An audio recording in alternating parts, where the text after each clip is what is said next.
Somebody save me. Let that juice out loose now. Tim Burton needs saving.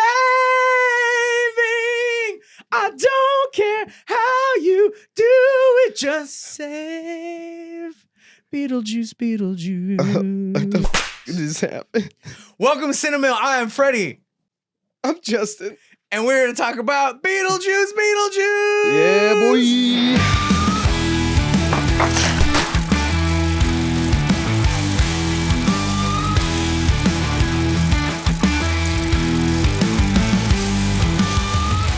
You know why the f did that? I really do. Why did I mess up the lyrics to the classic Remy Zimmy Zero song, Somebody Save Me? One of the defining songs of my childhood. I know you love Smallville. I love Smallville. Well, guess what? I don't know how you feel about this movie, but it's the same exact creative team.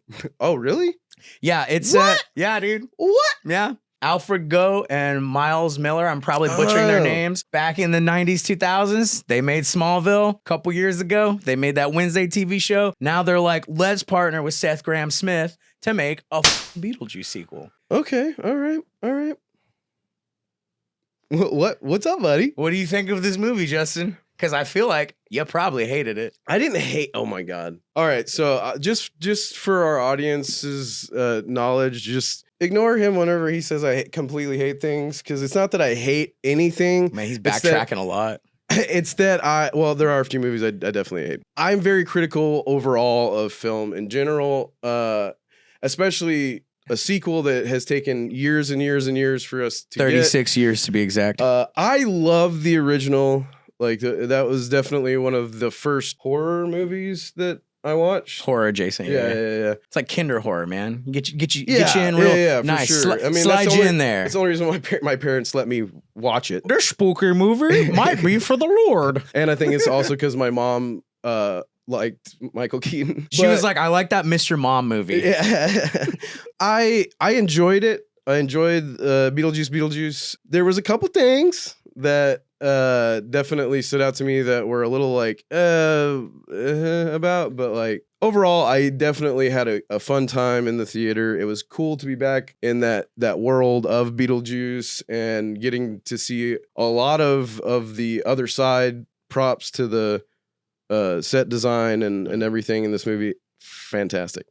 But I'm gonna bring up a point that Mary brought up on Maxine. I really, really, really wish Mary was on this episode, because she's here with us in spirit. Also, she's actually here, but operating the cameras. She didn't watch the movie. That's why. Yeah.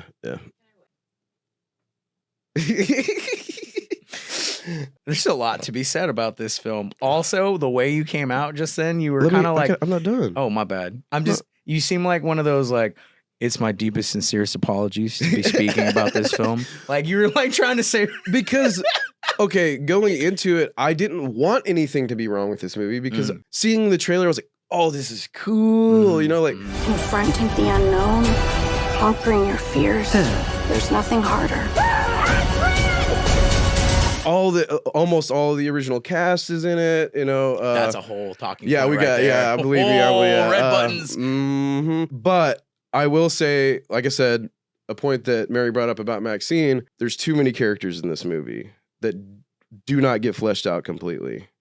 One being the main fucking antagonist. Beetlejuice? No, because he wasn't. Monica Bellucci's wife, or the wife? The wife, the girlfriend, the wife girlfriend. I mean, they were married. Yeah. You watched the same sequence in black and white as I did, like it was fucking Black Sabbath. Abbiamo staccato a morsi la testa a un paio di galline. Abbiamo sacrificato una capra. I liked the initial setup of her, but it's just kind of like she got forgotten. Best use of the Bee Gees ever. But I think she got forgotten throughout the film. Everyone did. Okay. I'm glad I'm not the only one that thinks this. Because Justin, I'm gonna stop for 1 second and I'm gonna let you continue, because I just need to tell you this. I need you to convince me if this movie's bad or good, because I don't know. I have not left a movie like this so uncertain of how I feel about it. And this is one of the few movies that I've seen fucking twice. And I have so many feels and emotions and thoughts, but I need you to guide me through this journey. Another reason why Mary not being on this hurts me a little bit because I needed to be guided. I need my hand held on this journey. I'm surprised because I thought you were gonna love this movie. Like I thought this was like right up. Oh, it is Freddy Alley. That's the thing is I laughed my dumb ass off. I enjoyed the hell out of it. I had so much fun, but seeing it a second time, it was still fun. But I was even like, what the fuck happened? So my issue, one of my other big issues was I feel like the jokes fell flat a lot. Well, like I felt like here's the thing. The jokes in this movie are definitely for an older horror audience. I mean, literally the sequence where you see fucking Delilah and Beetlejuice get married with the Spanish voiceover in the black and white style, like he was trying to do Ed Wood and Black Sabbath having a baby. Yeah. That I laughed the entire fucking time. I was in stitches. But like when I saw it with a huge ass audience, because I did a hosting of it dressed as Beetlejuice, that scene got scattered giggles. And that was Johnny Public. Yeah. But like the horror fans were like, ah! Yeah. Like I was like, this is amazing. So, I remember I turned to my friend the first time I saw it and I said 5 stars just for that. Yeah. Like there were a lot of good moments in this movie. Were they perhaps as Frankenstein as Monica Bellucci's face? Yeah.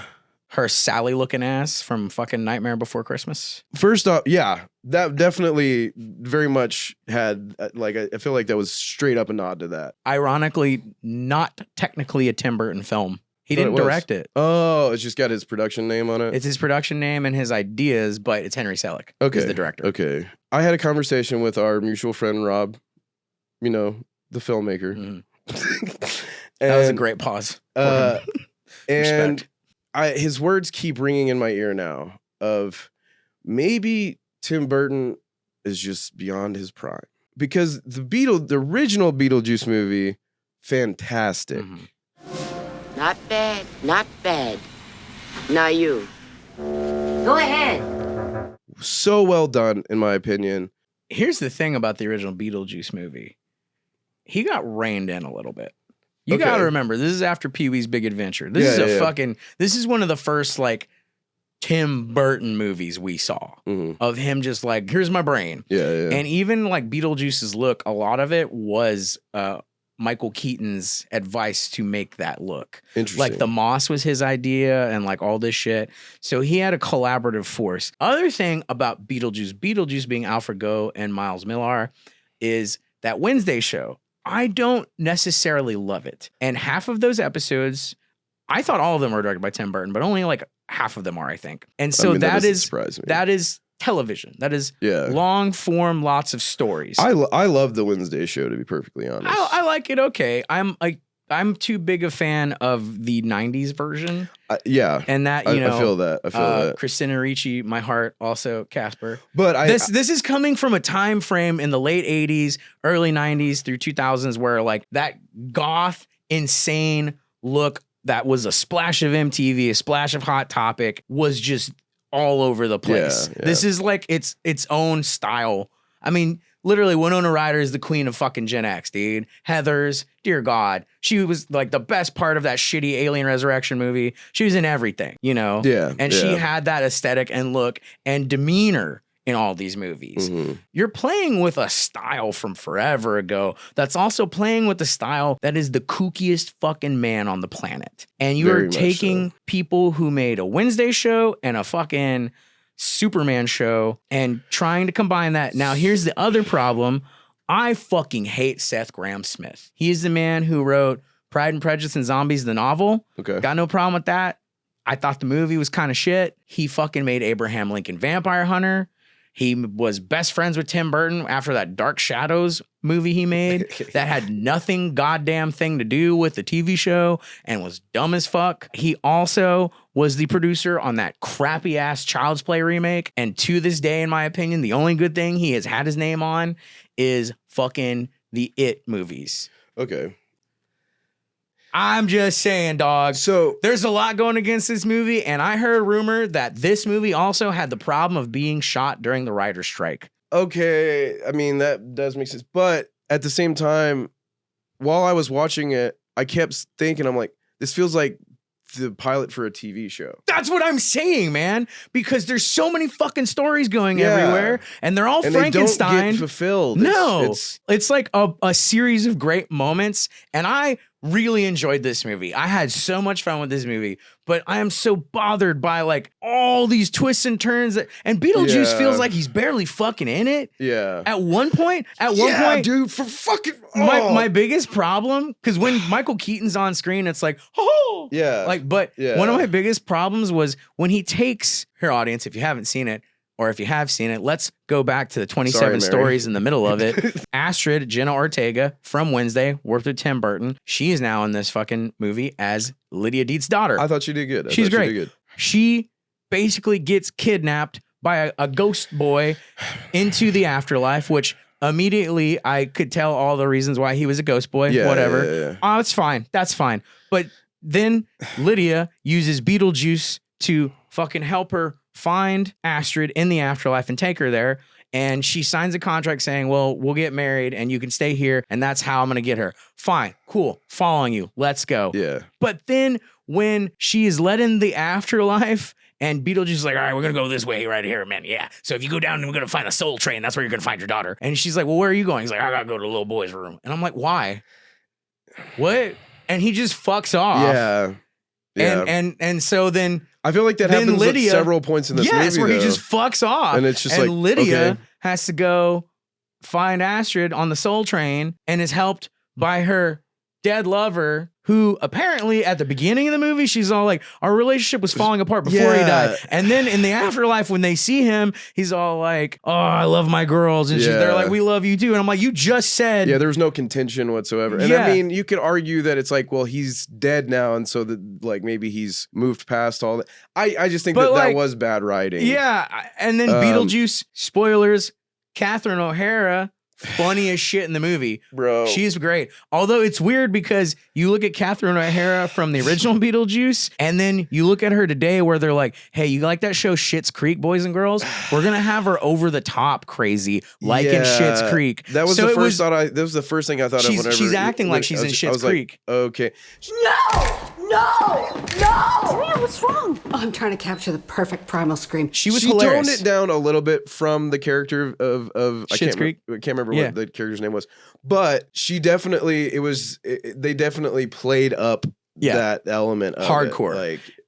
But then she, through random events, ends up dying as well. Bro, can I say that was this? You didn't like the snakes? I thought snakes were funny as shit. I thought the snakes, the CGI on the snakes were trash. Okay, first of all, though, but that's beside the point. That's beside the point. Do you see how much practical effects in this movie, and you're bitching about them snakes? Right.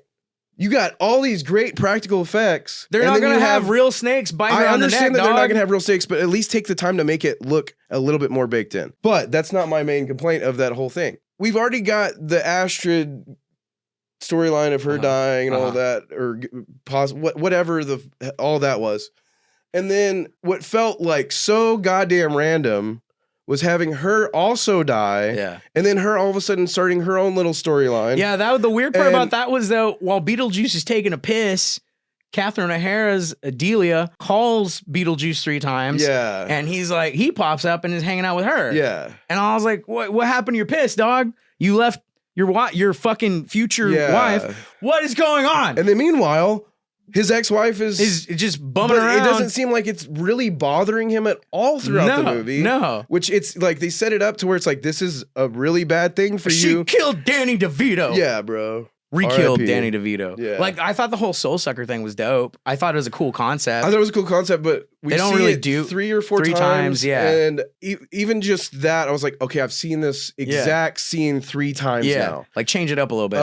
But then that's literally all we really see from her until the end. They also wasted Willem Dafoe. Once again, they've got all of these characters. He's a dead actor in action movies, and they have it was a funny character. But his jokes fall flat. Yeah. Because you aren't giving any time to, like, the audience is so confused, I feel like, by him. I mean, not just him, but it's just because you're jumping so much to different. It's literally different stories going on at the same time. Well, here's the other thing too, is like with the first Beetlejuice, you're in the real world a lot. Yeah. But in this one, you're real constantly in the afterlife. Yeah. Which I'm about. I loved it. I loved it. And the designs, I think that was the thing. Was Bob? Bob was Fucking awesome. I love Bob. Aesthetically, Bob this movie pleased me so much, and it's set at Halloween, so I'm like, this is another movie I'm gonna be rewatching every year for Halloween. It's fun as fuck, but it's one of those movies where I'm like, this is dumb fun. Yeah. And I think it's a little influence. Like, there's musical numbers in the first Beetlejuice, but now that there's a musical, I kind of feel like Warner Brothers is like, we need every other fucking moment to be a musical number,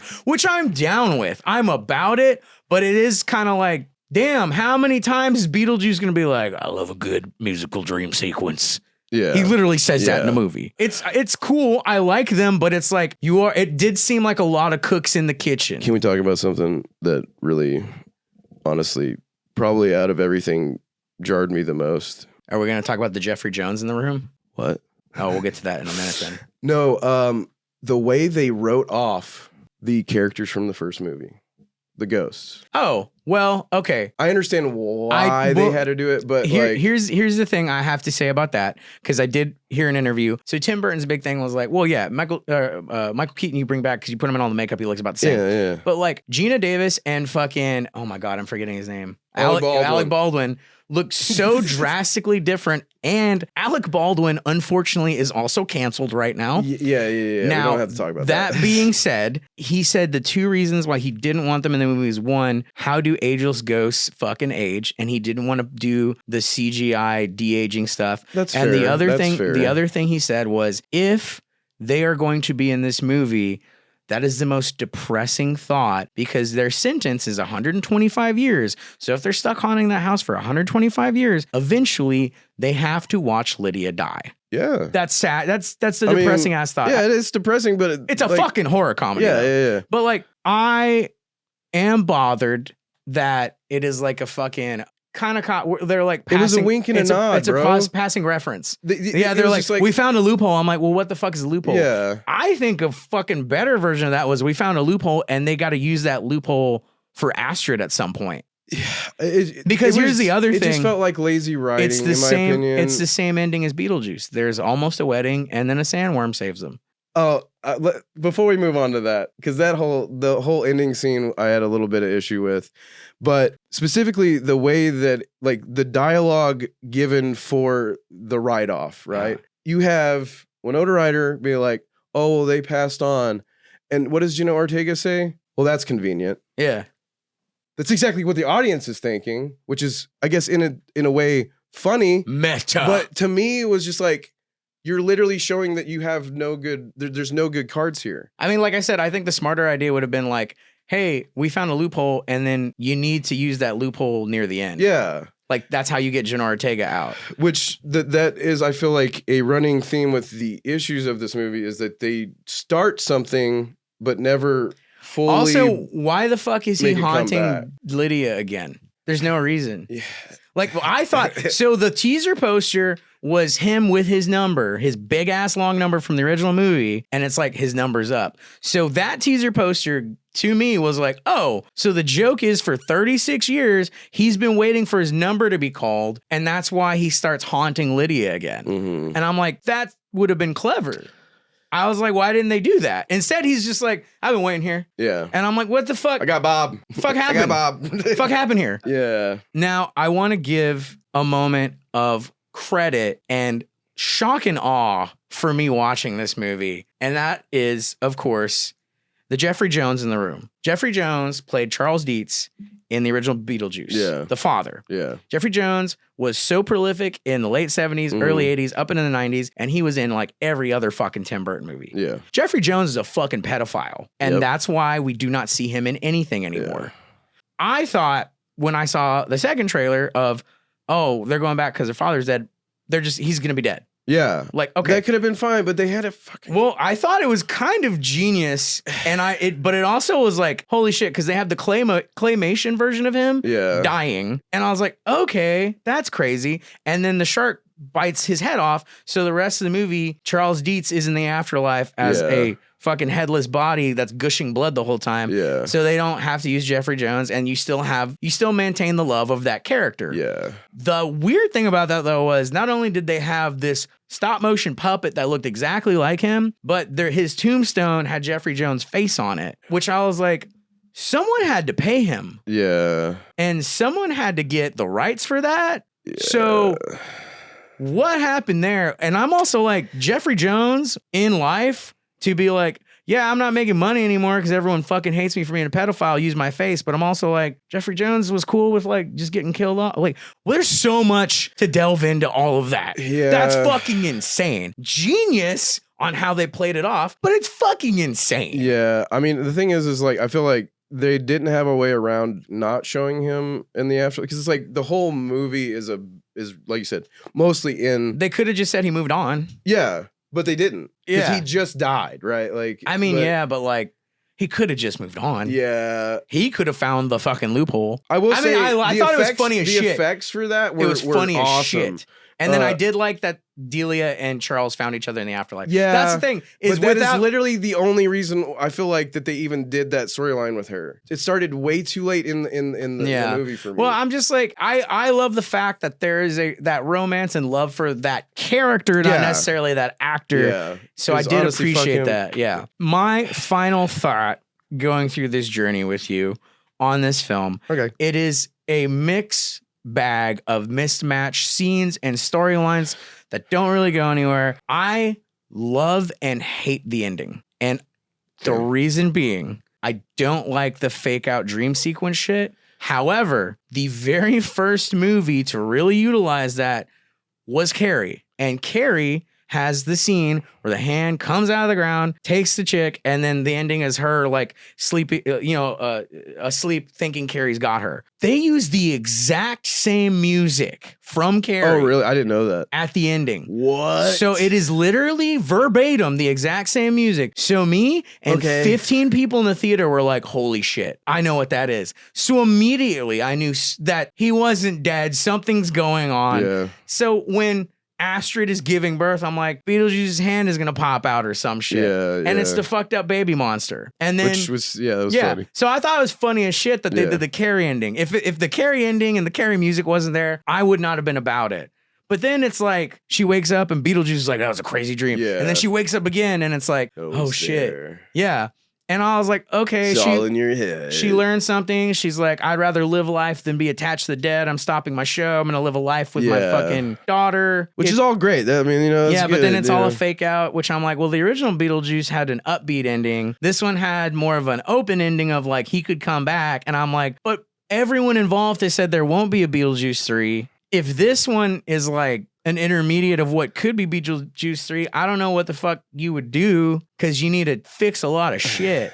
We almost had Beetlejuice Goes Hawaiian, written by Kevin Smith. You know how many versions of Beetlejuice scripts by different fucking writers have come through the pike fucking in the past 39 years, 36, and we got this? I'm glad we got this, but goddamn, it is all over the place. Yeah, and so here's my last two thoughts on this movie as far as like things that stood out to me that I wasn't necessarily loving. One, going back to Beetlejuice's wife, her ending, the Tim Burton's newest girlfriend that he's gonna throw in the movie. They set her up the whole movie. Yeah. And then the very end, it's like she didn't even fucking matter. Yeah, because then she gets eaten with the fucking Prime Minister of Canada. Yeah. Justin. I thought he did good. I thought he did good in his I don't character. know this fucking dude at all. He's mostly a writer, but he's been in a lot of different stuff. But in the words of Dr. Glickman, I'm gonna give you the push you need. Beetlejuice, Beetlejuice, Beetlejuice. Anyway, the other point I want to make is I don't like where they took Winona's character in this movie. How so? She seemed so fragile, hopeless and helpless. After going through that shit as a kid and like you're someone who literally sees spirits. Well, and that's the crazy thing too, though, is like that seems like another abandoned storyline because the whole reason that she's so fucked up apparently is because she was in a survivors group talking about how her husband died, and that's where fucking Rory's character found her and took advantage of her. I know there's a lot of stuff that has obviously happened between these two movies. Yeah, it's all on the cutting room floor though, and none of it's like a thorough line. Yeah, so it just felt like from the get-go, we're watching her be not the character one that I expected from her, you know? I like the ghost house shit. Yeah. Even Delia says at one point, she's like, what happened to the smarmy goth kid that used to sass me all the time? Where's the obnoxious little goth girl who tormented me all those years ago? It's time to find her. Yeah. And I was like, yeah, why is she so fucking broke? Why is she the mom from Stranger Things, but in fucking goth fucking like aesthetic? Yeah. It's weird, man. They're like, let's make her Joyce Byers. No. I like Stranger Things to an extent, but I'm like, it's a totally different character. Yeah. There's a totally like it's just I don't know. To me, Winona Ryder's too goddamn good. I think she did good in the movie. It's just I wish they could have done more with her character. Yeah. I wish we'd seen more Ghost House shit. Yeah. That shit was funny as hell. But anyway. What do you give it, Justin? I'm gonna give it a solid 3. Dude, we agree? Wait, you also? I never thought we would agree on this movie. This was the movie I thought we were gonna have so much like difference on. I love this movie, but like there's so much going the fuck on that's not right. Look, dude, I'm gonna rewatch this movie every Halloween and have fun with it because aesthetically it's pleasing, it's fun, it's funny. But for something, I definitely want to rewatch it. I definitely want to rewatch it. But for something we waited for 36 years, I don't think it's amazing. I think Tim Burton was just like, let's make kooky shit, which I'm like, I'm on that journey with you, dog. So I give it 3 jugs of Danny DeVito's delicious bleach. I don't know. I feel like it's a case of too many cooks in the kitchen. Yes, 100%. And I feel like Warner Brothers probably intervened because they tend to do that. You know, at least it's not that's on. What they're good at at. least it's not on a shelf somewhere where we'll never see it. Batgirl and the Roadrunner movie. Yeah, but yeah, I give it a 3 out of 5. Delicious bleaches. I enjoyed it. Yeah, I think it could be better. It's fun. Yeah. 3 out of 5, guys. I got the juice loose. I'm the host with the most, babe.